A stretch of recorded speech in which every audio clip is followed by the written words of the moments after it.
Hi, welcome to the Market Alert for Thursday, the 24th of February 2022. So, commodity saw as ruble routed, tech wrecked, and S&P enters correction. It's continued to do this overnight. And the reason for that is explosions near major cities, including Kiev, Russian troops in southern port cities, Ukraine latest, apparently. So that's why the market is down sharply. So let's have a look at the Dow. This is the 30-minute chart. I'm going to start here. Yesterday afternoon, the market moving sharply lower, taking out the DP. And the reason for this was this cyber attack knocks government and bank websites. US warns Russia, this is 2022. We're not going back to the era of empires. Strong words, I suppose. But this caused the Dow to move to the downside, had a bit of a bounce, and then came back, and then towards the close managed to find a bit of support. But overnight, with the latest news of bombs going off, we see the market moving sharply low. A bit of demand coming in there at the moment. We're oversold, so we could see a bit of a bounce at the open of the European markets and the cash markets. In the daily chart, we've taken out the 33,145. This is the overnight activity moving down sharply. If we wanted to just have a quick gauge of this, let me just grab this tool. And from here down to here, we can see we're down 848 points on the overnight. So prime for a bounce if they can't confirm what they're saying here. There's no confirmation of this yet, so if they can't confirm that, will give them the excuse to bring the market back. At the moment, the 30-minute chart showing that oversold situation. So the daily, like I say, is moving lower. These are the next two downside targets. They're automatically drawn on the chart. And if you want to know more, have a look at the weekly chart. There's another of the downside targets at 78% drawn in from here, projected up to here, and then back down to here. So we've got the 78%, 31,952, 31,950 would be the area there. So have a look at the DAX, and I'm in the daily chart there to kick off with. Again, you can see the market moving sharply lower. This is the next area to the downside. Drag the chart across, you'll find that number, but to save you all that grief, just move to the weekly chart. There's no point, if you can't see it in the chart without compressing it to a degree where you can barely see the price bars, then move to the weekly. This is why it's so important in step one to use these bigger time frames. So now I can see exactly where I am. I can see all of last year where the market moved up. I can see the all-time highs. I can see the sideways and where we're heading. So we've taken out the 14,8112. Let's remove that. And then we can put the fibs in from here up to the all-time high, and we can see that we're just about to pull the brakes on at 13,933. So we can remove these. We've gone through these areas, and that's where we are looking at. So we'll make that 13,950, give or take, given the volatility that's going on at the moment. In the 30-minute chart, again, as with the Dow overnight, we can see that the market has dropped. Just trying to pick up where we kicked off from midnight. So there we go. So from there down to there, ballpark 515 points down on the DAX on the overnight. Yesterday we were oversold. The market moved up a few hundred points, then traded sideways, and then came back.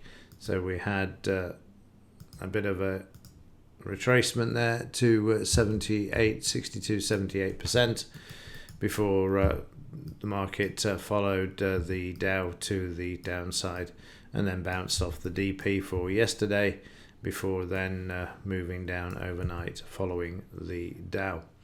In the 5-minute chart yesterday, some beautiful trades. We kicked off in the morning with the market being oversold. You can see this here. This is the futures market. We had divergence, demand, and the parabolic changing. We had the 200 MA here as well. Prices came back, and then we sat back on this with a retracement. You can see the retracement built in there before we headed to the upside. We had a pullback after being oversold. The market trading back to the previous day's close and then being pulled back immediately to resume the upside. We then had divergence, which is highlighted here and here, and then the market immediately sold off, and then we went into the morning sideways move. Now interestingly, through here we've got the market oversold. Off this BRM back, the market trades up 35 points.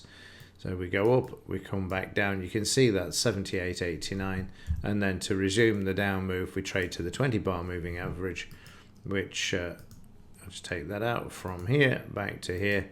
You will see is bang on 89. So we've gone up, we've come back, and then when we've hit the 20 bar moving average, we're at 89%. We then turn red. Despite the demand trying to hold at the BRN, the market trades down to the previous day's high. We're then oversold. We've got divergence in the stochastic, meaning that the momentum is starting to change and the market is brought back. We then become oversold, which you can see there with divergence, and we come back. We then go overbought, and we then go back, and again you can see from the high to the left to here, 89%, turn back to red, crossover, overbought, and the market moves down with the Dow, and it moves down, let's have a look, 100, 200 points before we get the cutoff at 430, where we trade straight down to the DP level, and then that was that to move over until the overnight, where you can see prices have continued to move lower and just about to find some support, because if you go to the weekly chart, you will see we've got that 13,933. A quick look at the currencies. We'll start off with the JPY. You see this also moving sharply lower, the dollar moving up obviously because of what's going on, and there you can see through the 62. Next downside target for the JPY is 154, moving down sharply overnight because of what we're seeing happening in the stock markets as well. So you can see we're now oversold in the 30 minutes. I'll be looking for a bit of a bounce off that. And in the pound, not a lot happening in the pound, down, but finding a support at 89% retracement from here to here in the daily chart, and then in the 30-minute chart. So we've had a bit of a shakeout of 50 points, but again, you see the cluster of volume there, oversold, crossover in stochastics as we've bounced a bit there. And then finally, let's have a look at the metals. Yesterday, the market managing to take out the 200 MA. I didn't think we were going to do this based on previous occasions, but the excuse to move it higher has obviously been sanctioned, and we're through it. And we're now heading up to the high that we saw, the big move to the downside, 25.39. This happening in November of 21. And again, we're going to have to move up to the bigger time frames now, because it's very difficult to see what's going on in the smaller ones. I'm just trying to see if I've got one open. I haven't. So let me just create a quick monthly chart. Actually, we'll go with the weekly chart first. Yeah, so you can see that there's still not enough on there, is there really? So let me scrap that. Let's go to a monthly chart. Not enough. I must be open. Must have one in here already. Let's have a look. Oh, that's because I'm creating the wrong chart. Does help if you create the right one, doesn't it? So we'll go back to the weekly first. That was gold. There we go. That's more like it. Let's say we're not back towards those all-time highs. So now we can see in the weekly chart where we are. We're stuck in a sideways range here. We're just about to approach this, and then of course we've got all of these other areas of resistance as well. So let's have a look fib wise. We're already through the 89 on from there down to there, projected back, so we've got to move up, and I think we'll find from this one here to here, yeah, that's fine. We'll stick with that one for the moment, and that gives us 25 50, 25.50, doesn't it? Yeah. Oh, actually, I'll leave the 78 in there as well, because we're just about to hit, well, we are at that $25, currently trading at $24.97 by the looks of things on the other screen. So yeah, crucial area in this where we are now. So we've got here, we just put this on the top of here as well. So we've got 25.39, and we've also got a 78 and an 89 to take out as well. So basically we're just going another 15 cents higher to this all-time high if we take out the the high to the left here where we saw the selling coming in. So this market now hopefully starting to move to the upside. We go back to March of 2020, it was a good move to the upside, so it'd be good if we can do that again. We moved from $13, if I recall, still in positions from there, $11 all the way up to $29, so a big move there, 3 times move in silver. So yeah, let's do it. Let's get through that $50 that we haven't taken out since 1979 when it was first put in. 2011 we got to $49.87, I think. But it's way undervalued, as we know from the gold silver ratio, which is currently 77. And in fact, I did this just as an exercise yesterday, just to show you. If we go all the way back here to down to here, it's not going to let me do it. If I can, okay, that's how you do it then. Let's do it that way. So here we were, if I can get it to hold that, the ratio was 12 to 1, which was incredible. I mean, that's the, so again, you take an average, you would be able to calculate that we are way over and above the average. The average is around 20 over the years, if I recall. I did some figures on it not so long ago. I'll have to have another revisit to it, but it certainly needs to fall out of bed. When we got to 126 here as well, during March we were up at 126, so I went out and loaded up on the physical silver. Was getting 126 silver coins for 1 gold. It was a no-brainer, absolute no-brainer.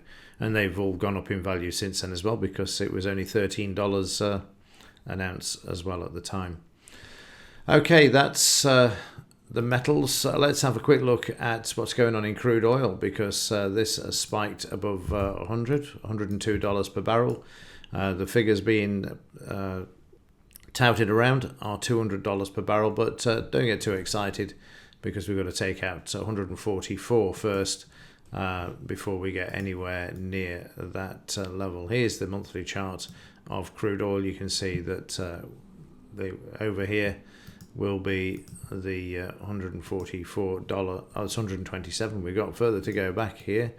Hang on, here it is. That's right, 2008. So we've got a bit to go yet, but you can see this is why I love monthly charts, because you know exactly where you are in the roadmap of what's going on in the world.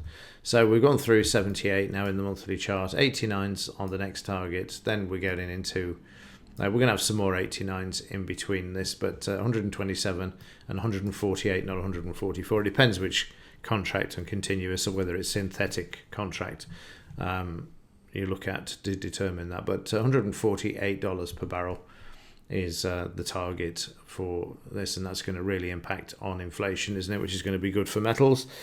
It's no good for anything else, though, is it? Let's face it. If you're hedged against the the current hyperinflation or the start of it, then fine. But if not, then it's going to have a massive impact on asset prices, without a doubt. But that's what being in the market is all about, being able to forward plan. Yeah. So dollars up.